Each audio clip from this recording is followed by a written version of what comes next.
Assalamualaikum warahmatullahi wabarakatuh.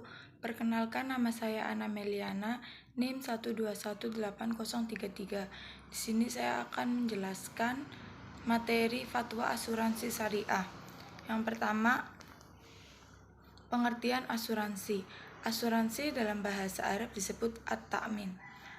Penanggung disebut mutamim dan yang tertanggung disebut mu'aman lahu atau mustakmin.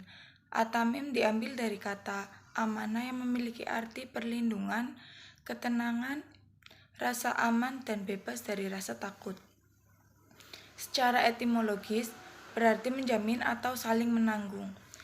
Kemudian dasar hukum asuransi syariah. Yang pertama Al-Quran, kemudian yang kedua hadis Nabi Muhammad SAW, dan yang ketiga hukum positif di Indonesia. Kemudian akad-akad yang terdapat di dalam asuransi syariah. Asuransi syariah merupakan praktek tanggung-menanggung di antara sesama peserta.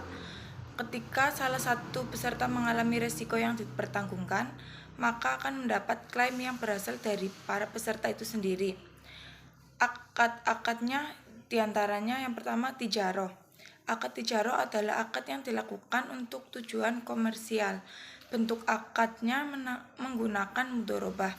Kemudian yang kedua, akad tabaru, yaitu akad yang didasarkan atas pemberian dan pertolongan dari satu pihak kepada pihak lain. Akad ini merupakan bagian dari tabadul hak atau pemindahan hak. Kemudian rukun dan syarat asuransi syariah.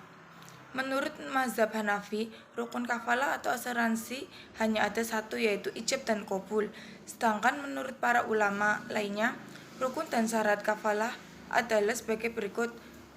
Yang pertama, subjek atau pelaku akad atau akid ialah orang-orang yang berakal.